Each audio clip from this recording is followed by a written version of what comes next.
Here's example 4 with using sum and difference formulas to evaluate a trig expression. So we're going to use the same formula sheet we've been using for the previous examples and videos before that. So if you want a copy of this, check the video description. There's a link in there. You can use that link to get the copy of this. Okay. So here we want to evaluate the sign of pi over 12. So pi over 12 is actually pretty small. It's positive, but it's smaller than pi over 6. And pi over 6 really is the smallest positive special angle that we talk about on the unit circle. So pi over 12 is even smaller. So the point then is that pi over 12, we probably can't express it as the sum of two positive angles. So what we're going to have to do is maybe express pi over 12 as a difference of two angles. Okay. So pi over 12, we'll use a different color here. So pi over 12, remember, since just like in the previous example, we had something over 12. If you have something over 12, try and express it as a sum or difference of two things, where on the top you have something that can be reduced with a 12 to give you like a 4 or a 3 or a 6 or just something that can give you a special angle on the unit circle. Okay? So we want pi over 12 to be maybe something over 12 minus something else over 12. Of course, that will involve pi. Okay? And what we want are numbers that will reduce with 12. Okay, well, what are numbers that reduce with 12? Well, 2 and 3 reduce with 12, right? So that's actually one possible way that we can do 3 pi over 12 minus 2 pi over 12. Or 4 also reduces with 12, so we can do 4 pi over 12 minus 3 pi over 12. So 4 pi over 12 minus 3 pi over 12. Okay, that's one way to go. What about 4 and 5? 5 does not reduce with 12, so no, we can't do that. 5 and 6, no, we can't do that. We can just keep going on and on. 8 and 9, actually those will both work. 9 pi over 12 minus 8 pi over 12, that'll work.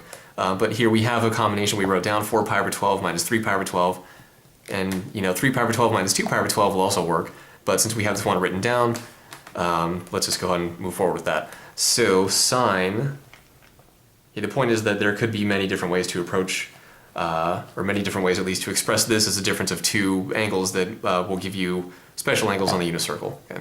So sine of pi over 12 equals, well actually before we go that far, let's go ahead and reduce that and see what it actually is. So 4 pi over 12, 4 goes into 12 3 times, 3 goes into 12 4 times, so this is pi over 3 minus pi over 4. Okay, so that's nice, those really aren't bad angles. So sine of pi over 12 is sine of pi over 3 minus pi over 4. Okay, because what we just found out is that pi over 12 is pi over 3 minus pi over 4. So if we want the sine of pi over 12, that's going to be the same thing as the sine of pi over 3 minus pi over 4. Okay.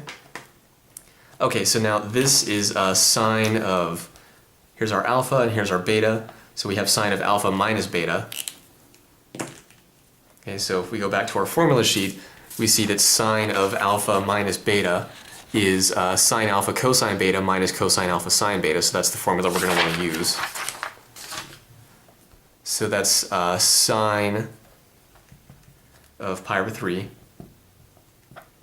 times the cosine of pi over 4, and then minus cosine of pi over 3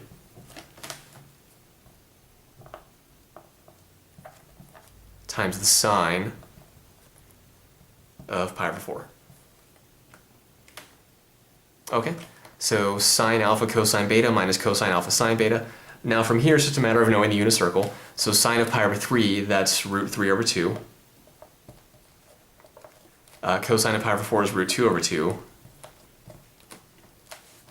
Cosine of pi over 3 is 1/2. And then the sine of pi over 4 is root 2 over 2. Okay, so if you've seen the earlier examples for this type of thing, you might start to recognize what's going on here. Anyway, root 3 over 2 times root 2 over 2, that's root 3 times root 2. You can squish them together because you're multiplying. So that'll be root 6, then divided by 4. And then minus 1 over 2 times root 2 over 2 is root 2 over 4. Okay, so notice it really has that sort of exact same form, just the sign, S-I-G-N sign is different. So that's going to equal root 6 minus root 2, all divided by 4. Okay, now again, be careful. You can only combine these square roots if you're multiplying or dividing, like here. Okay, but here we're subtracting. Okay, if you're adding or subtracting, you cannot combine the square roots. Okay, so they have to be kept separate. There's no other way to simplify that. You could kind of pull out a square root of 2 for these other common factors, square root of 2, but that's kind of goofy and pointless, not really anything we want to worry about. Because this square root of 6 is square root of 3 times square root of 2, so we can pull it out, simplify, but let's not go too crazy here. Anyway, root 6 minus root 2, all divided by 4, that's our answer here for example 4. Evaluate the sine of pi over 12.